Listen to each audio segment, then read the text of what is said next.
Joshua was about to lead the children of Israel into the promised land. God gave him an amazing promise. We can read it in Joshua 1:3. He says these words to Joshua, "Every place that the sole of your foot will tread upon, I have given you." Wouldn't you like to hear a promise like that? I know I would. You know, there seemed to be some fine print in this agreement. There was to me, because although Joshua was told he could have every place his foot tread, every piece of territory that he stepped upon, it would become his. But you know, there were some giants in the land, as I remember. There were enemy squatters that had to be evicted before Joshua and the children of Israel could enjoy the God-given inheritance in the promised land. You know, perhaps you find yourself in a similar situation today.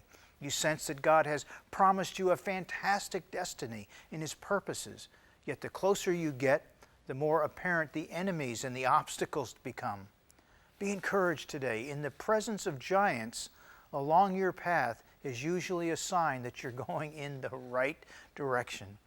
Notice that God didn't just promise to give Joshua an inheritance at some future time, but rather He said that the promised land already belonged to him. He said, "I have given you," the Lord told him. So whether you realize it or not, God has already given you a promised land of destiny. You may not see it yet. Perhaps you don't even have a clue as to what it looks like. But God says the territory is already yours. You just have to walk in and possess it. But Joshua couldn't just ignore the enemies who were inhabiting those walled cities in Jericho and in Ai and in other cities in Canaan. He had to use God's strategies for confronting and defeating them. And in the same way, you and I have to be honest enough to face the reality of enemies that are occupying portions of your God-given territory. And once you've identified the giants that have been keeping you from your inheritance, you can apply Jesus' fantastic promise in Matthew 18:18. "Assuredly I say to you, whatever you bind on earth will be bound in heaven, and whatever you loose on earth will be loosed in heaven."